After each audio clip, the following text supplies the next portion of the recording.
इस वक्त की बड़ी खबर आपको बता दें, ईरान के सुप्रीम लीडर खामेनेई की मौत के बाद से अलग अलग जगह पर प्रदर्शन देखने के लिए मिल रहा है। आपको बता दें कि ना केवल विदेश में बल्कि देश की में भी काफी ज्यादा प्रदर्शन देखने के लिए मिल रहा है। ये वीडियो आपको दिखा दें, लखनऊ का है, जहां पर सुबह से ही शिया मुसलमान लगातार प्रदर्शन कर रहे हैं और इसी के साथ भारत पर भी काफी प्रभाव देखने के लिए मिल रहा है, चाहे वो विमान को लेकर हो या फिर सोना और चांदी को लेकर हो। तो क्या कुछ चल रहा है सब कुछ बताएंगे आपको। मेरे साथ मौजूद है मेरे सहयोगी नवेंदु जी। सर, सबसे पहले लखनऊ की बात करें, सुबह से ही प्रदर्शन चल रहा है, क्या कुछ माहौल है?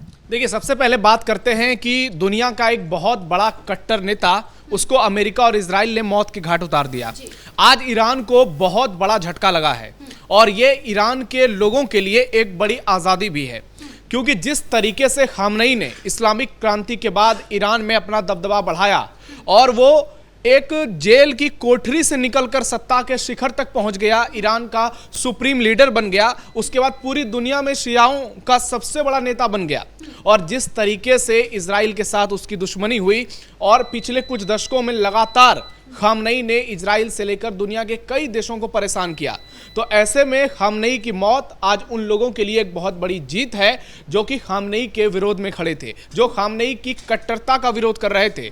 और आज खामेनेई कहें तो उसका जनाजा निकल चुका है।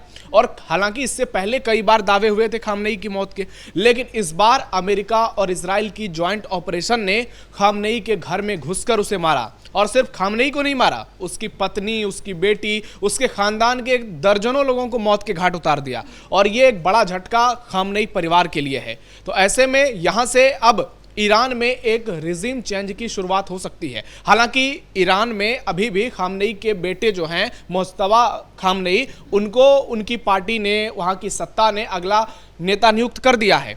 लेकिन जिस तरीके से अमेरिका और ईरान के बीच जबरदस्त वार पलटवार का दौर चल रहा है, लग रहा है कि आने वाले समय में ये युद्ध अभी और बड़ा रूप ले सकता है, क्योंकि आप देख रहे हैं लगातार अमेरिका जो है ईरान पर बयानबाजी कर रहा है। ईरान पर एक साथ 200 फाइटर जेट्स उड़ते हैं ईरान के ऊपर और 400 से ज़्यादा ठिकाने पर हमले करते हैं, जिसमें कि खामेनेई सहित तमाम बड़े सुप्रीम कमांडर, लीडर सारे की मौत हो जाती है। और उसके बाद कई घंटों तक तो ईरान इस बात को कबूलता नहीं है। पूरी दुनिया में ईरान ये दिखाने की कोशिश करता है कि अमेरिका और इजराइल झूठ बोल रहा है। यहाँ तक कि अल जजीरा जैसे news agency, news channel, news ये कहते हैं कि खामेनेई की मौत नहीं हुई है। उसके बाद डोनाल्ड ट्रंप पुष्टि करते हैं, इजराइल पुष्टि करता है और दुनिया के कई बड़े समाचार एजेंसी इस खबर की पुष्टि कर देते हैं। और फाइनली ईरान को लगता है कि अब इससे ज़्यादा बेइज्जती हमसे बर्दाश्त नहीं होगी, तो वहाँ पर यह ऐलान किया जाता है कि खामेनेई की मौत हो गई। 40 दिन का राष्ट्रीय शोक घोषित किया गया है और 7 दिन की सरकारी छुट्टी भी। यानी ईरान को अब तक का सबसे बड़ा झटका लगा है, क्योंकि खामेनेई जो है वो ईरान के इतिहास के सबसे बड़े नेताओं में से एक माने जाते रहे हैं। और खामेनेई के चलते ही अभी लगातार पिछले कुछ समय से अमेरिका हो, इजराइल हो, उसके साथ उसके युद्ध हमने पिछले कुछ महीने पहले भी देखे थे, तो लगातार बार बार ईरान इजराइल के बीच हमले हो रहे थे। और इजराइल के टारगेट पर खामेनेई बहुत पहले से थे, मोसाद इस काम में लगा हुआ था और ये मोसाद की एक बहुत बड़ी सफलता मानी जा रही है। जिस तरीके से डोनाल्ड ट्रंप ने इस पूरी कार्रवाई को लेकर बड़ा बयान दिया और कहा कि ये इजराइल और अमेरिका का ज्वाइंट ऑपरेशन है, ये बताता है कि खामेनेई, जो कि जिनके बारे में दावा किया जा रहा था कि वो जमीन से 200 फीट नीचे बंकर में छिपे हुए हैं, वहां तक घुस के हमला किया। जो F-35 है, F-16 है, F-22 फाइटर जेट जो एक साथ उड़े। और खामेनेई की मौत की पुष्टि खामेनेई की अंगूठी से की गई, क्योंकि इतना खतरनाक हमला हुआ है कि अभी तक खामेनेई का बॉडी नहीं मिला है, लेकिन खामेनेई की अंगूठी मिल गई है और उस अंगूठी से पुष्टि हो गई कि खामेनेई की मौत हो चुकी है। अब खामेनेई की मौत के बाद पूरी दुनिया में बवाल हो रहा है, भारत में भी प्रदर्शन हो रहे हैं। जैसा कि आपने कहा, लखनऊ में कई शिया मुसलमान सड़कों पर उतर आए हैं, जम्मू कश्मीर में प्रदर्शन देखने को मिल रहा है। तो ये स्वाभाविक सी बात है, क्योंकि इससे पहले भी खामेनेई और ईरान के बीच वार पलटवार चल रहा था 2-2.5 महीने पहले, और बेंजामिन नेतन्याहू के खिलाफ यहाँ पर पोस्टर लहराए गए थे, नेतन्याहू के खिलाफ मुर्दाबाद के नारे लगाए गए थे। तो दुनिया के कई ऐसे देश हैं, खासकर शिया देश, हालांकि इसकी संख्या बहुत कम है, ईरान है, इराक है, आर्मेनिया है, अजरबैजान है, इन देशों में शिया मुसलमान है, बाकी लगभग सारे देशों में सुन्नी मुसलमानों की ही संख्या है। तो ऐसे में शिया सुन्नी का जो एक टकराव चलता है वो भी एक बहुत बड़ा मसला भी बन चुका है, क्योंकि ईरान ने हमले किस पर किए? उन देशों पर जो सुन्नी मुसलमान हैं, और दुनिया में मुसलमान देशों में उनकी गिनती मोस्टली टॉप कंट्रीज में होती है, चाहे सऊदी अरब हो, यूएई हो, कतर हो, इन देशों पर एक साथ हमला कर दिया।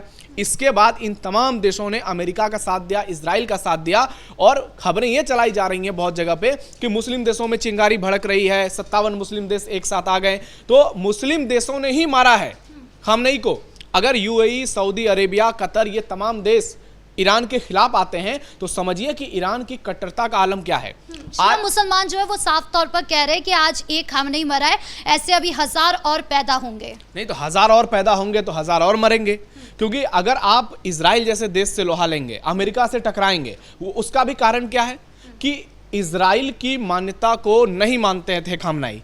और ईरान का जो रुख रहा है इजराइल के प्रति, जब से इजराइल का गठन हुआ है उसके बाद से ही, और फिर 1979 में जब इस्लामिक क्रांति हुई उसके बाद दुश्मनी और ज़्यादा बढ़ गई, जब शाह को सत्ता से हटाया गया और वहाँ पर खामनेई खोमेनी परिवार का जो शासन है वो ज़्यादा मजबूत हो गया। उसके बाद से वहाँ पर धार्मिक कट्टरता बढ़ाई गई। हमने देखा कि ईरान एक समय जो है साइंस और टेक्नोलॉजी में आगे बढ़ रहा था, लेकिन वो पीछे हो गया, और उसका एक ही कारण था, कट्टरता। जिस तरीके से महिलाओं के अधिकारों को सीमित कर दिया गया, विकास के कामों पर विराम लगा दिया गया, और उल्टा ईरान न्यूक्लियर एनर्जी के क्षेत्र में आगे बढ़ने लगा, जिसके चलते अमेरिका से उसकी दुश्मनी हो गई, इजराइल से दुश्मनी हो गई। और सबसे बड़ी बात है कि ईरान ने कभी भी इजराइल को शांति से नहीं रहने दिया, ना वो कभी इजराइल के अस्तित्व को मानता है, ना ही वो यहूदियों को मानता है, और बार बार ईरान इजराइल पर हमला करता रहा, इजराइल भी ईरान पर हमला करता रहा। और मिडिल ईस्ट में युद्ध की सबसे बड़ी वजह अगर कोई था तो वो खामनेई ही था, और खामनेई के ही चक्कर में इतने दिनों से, ये कहें तो दशकों से ये मामला चल रहा था। लेकिन अब खामनेई की मौत हो गई है। हालांकि खामनेई के जो लोग हैं, वो समर्थक हैं, वो अभी भी अमेरिका को धमकी दे रहे हैं कि हम बहुत बड़ा हमला करेंगे। तो ट्रंप ने भी कह दिया है कि इस बार ऐसा हमला करेंगे कि भूल जाओगे अमेरिका कौन है, अमेरिका से टकराना। सर, हमले का असर जो है वो भारत पर नजर आ रहा है। एक तरफ जहां पर मैंने बताया कि सोना चांदी का रेट बढ़ रहा है, दूसरी तरफ जो मुसलमान रमजान के महीने में भारत आना चाहते थे उनको भी आने में मुश्किलें शुरू हो गई है। नहीं, अभी सारी फ्लाइट्स जो है कैंसिल कर दी गई हैं। जितनी भी मिडिल ईस्ट को लेकर फ्लाइट्स चल रही थी, अभी तमाम चीजों पर विराम लगा दिया गया, क्योंकि ऐसे युद्ध जैसे हालात हैं कि लग रहा है तीसरा विश्व युद्ध हो रहा है। और यहाँ पर आप देखिए कि 1 करोड़ लगभग भारतीय खाड़ी देशों में रहते हैं, तो उनके लिए एक बड़ा संकट है कि कैसे उनको भारत लाया जाए। हालांकि इसके लिए भारत सरकार जो है लगातार बैठक कर रही है, मीटिंग्स हो रही है, दिल्ली में ताबड़तोड़ बैठकों का दौर चल रहा है कि कैसे अपने लोगों को वहां से निकाला जाए। हो सकता है आने वाले समय में सरकार खुलेआम किसी ऑपरेशन का ऐलान करे, जैसे कई बार हमने देखा, चाहे रूस यूक्रेन का वार हो, उसके बाद इजराइल ईरान का वार हो, उसके अलावा भी कई ऐसे युद्ध देखने को मिले जहां से भारतीयों को रेस्क्यू किया गया और बहुत बेहतर तरीके से किया गया। तो भारतीयों के लिए घबराने की कोई बात फिलहाल नहीं है। हालांकि अभी जब तक हमले होते रहेंगे तब तक लोगों को बंकरों में रहना होगा, छिपकर रहना होगा, अपनी जान को बचाना पड़ेगा। लेकिन इतना तो तय है कि भारत सरकार तमाम भारतीयों के साथ मजबूती से खड़ी है, और आने वाले समय में वो और मजबूती से खड़ी रहेगी। लेकिन यहाँ एक सवाल इन गद्दारों के लिए है जो भारत में रहते हैं, भारत का नमक खाते हैं, और ये इनके लिए छाती पीट रहे हैं खामनेई के लिए। आप देखिए कि आज भारत में खामनेई के समर्थन में ये लोग सड़क पर क्यों निकल रहे हैं। इसका मतलब है कि इन लोगों को लगता है कि भारत के संविधान से बड़ा ईरान का सुप्रीम लीडर है उनके लिए। ये वही लोग हैं जो संविधान से ऊपर शरिया को मानते हैं, और जो भारत में रहकर भारत का नमक खाते हैं और उसके बाद गाना गाते हैं मुसलमान देशों का। आपने देखा होगा कई ऐसे मौके आए थे जब भारत के साथ खड़े रहने की बात आती है तो ये लोग भारत के विरोध में उतर जाते हैं। चाहे आपने देखा होगा नसरुल्लाह की मौत के बाद जिस तरीके से प्रोटेस्ट हुए थे पूरे भारत में, उसके बाद कई बार बड़े बड़े हमले हुए मिडिल ईस्ट में, वहाँ पर मुसलमानों की मौत हुई। गाजा में जिस तरीके से आतंकवादियों को इजराइल मौत के घाट उतार रहा है, उसे लेकर भी इन लोगों के पेट में दर्द होता है। इनको लगता है कि इनकी बात करने वाला अगर कोई है तो वो सिर्फ और सिर्फ खामनेई परिवार है। लेकिन आज खामनेई परिवार की स्थिति ऐसी है कि उनके जनाजे को कंधा देने वाले लोग वहां नहीं है। अच्छा, सुप्रीम लीडर्स जो है कुछ सारे देश के अंदर जो है वो साफ तौर पर कह रहे हैं कि अब दुकानें बंद रहेगी कुछ दिनों के लिए। हम शोक लहर दिखाने के लिए यही दिखा सकते हैं कि दुकानें बंद रखे, काम कुछ ना हो, हम मुसलमान इसी तरीके से आक्रोश दिखाएंगे। नहीं तो राष्ट्रीय शोक में और क्या ही होता है। राष्ट्रीय शोक में तो वहां पे ऐसा नहीं कि पटाखे फूटेंगे, लेकिन फिर भी ईरान की महिलाएं पटाखे फोड़ रही हैं, ईरान के युवा पटाखे फोड़ रहे हैं, क्योंकि उनको लग रहा है कि हम उन बेड़ियों से अब आजाद हो गए हैं जो हमारे विकास की राह में बाधा बन रहे थे। खामनेई जो हमारे आज़ादी को एक तरह से कहें तो उसको एक कमरे में बंद करने की कोशिश कर रहे थे, उसको संगठित करने की कोशिश कर रहे थे, आज उनके लिए बड़ा दिन आया है। आने वाले समय में उनके लिए बड़े बदलाव देखने को मिल सकते हैं, जहां ईरान के लोग आज़ादी से अपना जिंदगी गुजार पाएंगे। लेकिन अब सवाल यह है कि अब यहां से आगे क्या होगा? क्या यह लड़ाई खत्म हो जाएगी या फिर यह लड़ाई और आगे बढ़ेगी? क्योंकि दोनों तरफ से जो बयानबाजी हो रही है, ईरान की ओर से धमकियां दी जा रही है और बार बार अमेरिका के ऊपर धमकियां दी जा रही है। एक और आप देखिए ईरान, उसकी क्या हैसियत है, दूसरी ओर अमेरिका है, इजराइल है और अब Saudi Arabia, UAE, Qatar, Oman, ये सारे देश एकजुट हो गए हैं। तो ऐसे में क्या ईरान की सियासी हैसियत है? क्या ईरान के पास इतने विकल्प हैं कि वो अमेरिका का मुकाबला कर पाएगा, इजराइल का मुकाबला कर पाएगा? लेकिन फिर भी ईरान कोशिश कर रहा है, फिर भी बयानबाजी कर रहा है और हमले जारी कर रहा है। अभी भी दुबई में कुछ देर पहले हमले हुए हैं। तो ऐसे में ये युद्ध लग रहा है कि रुकने वाला नहीं है और जितना ये युद्ध चलेगा उतनी स्थिति और ज्यादा खराब होगी। अमेरिका की तरफ से रिटेलिएट किया जाएगा और बड़े बड़े हमले किए जाएंगे और जिसके जद में ईरानी लोग आएंगे और फिर जो युद्ध थमता हुआ नजर आया, बहुत सारे लोगों ने सोचा कि शायद खामनेई की मौत के बाद युद्ध थम जाएगा। वो युद्ध इसलिए नहीं थमता हुआ नजर आ रहा है क्योंकि खामनेई के जो समर्थक हैं वो भी उतने ही कट्टर हैं, उसी विचारधारा के हैं जिसके खामनेई थे। तो ऐसे में युद्ध को रोकना एक बहुत बड़ी चुनौती है, क्योंकि अगर ये युद्ध नहीं रुका तो तीसरा विश्व युद्ध होने से कोई नहीं रोक पाएगा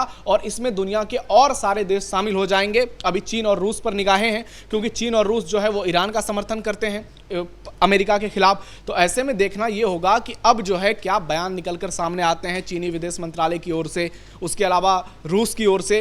हालांकि भारत का स्टैंड क्लियर है, भारत ने साफ साफ कह दिया है कि हम अपने लोगों की सुरक्षा के लिए पूरी तरह से तैयार हैं। कोई भी राजनीतिक स्टेटमेंट अभी तक नहीं आया है, हर बात पर विचार करेगी भारत सरकार। जो भी भारत के लिए बेस्ट कदम होंगे वो सरकार उठाएगी और आने वाले समय में इसमें और भी अपडेट आपको मिल सकते हैं। लेकिन सबसे बड़ी खबर यही है कि एक कट्टर शासक का अंत हुआ है। यहां से ईरान के लिए एक नए दौर की शुरुआत हो सकती है। मोसाद की बहुत बड़ी कामयाबी हुई है और अमेरिका, डोनाल्ड ट्रंप जो बार बार ये दावा कर रहे थे, जिस तरीके से उन्होंने ईरान को अपने शिकार में पूरी तरह से फंसा लिया, उसके बाद आप कह सकते हैं कि वाकई में आज के दौर में अगर कोई देश सुपर पावर है तो वो अमेरिका है। और उसके साथ अगर इजराइल मिल जाता है तो फिर सोचिए कि ये कितना ताकतवर गठजोड़ हो जाता है, जो कि खामनेई को उसके घर में घुसकर पूरी तरह से निस्तनाबूद कर देता है। जी, इस मुद्दे पर ज्यादा जानकारियों के लिए आपका बहुत बहुत धन्यवाद। तो कुल मिलाकर खामनेई की मौत के बाद शिया मुसलमान काफी ज्यादा नाराज नजर आ रहे हैं। अलग अलग जिलों में इसे लेकर प्रदर्शन भी देखने को मिल रहा है यूपी के। और साथ ही आपको बता दें कि अब इस मामले को लेकर और ज्यादा गहमा गहमी हो गई है। शिया और सुन्नी मुसलमान आपस में भिड़ रहे हैं। अब आगे क्या कुछ होगा यह भी देखना बाकी है। ब्रेकिंग न्यूज पे इतना ही। कैमरा पर्सन कुणाल के साथ मैं राधिका राज।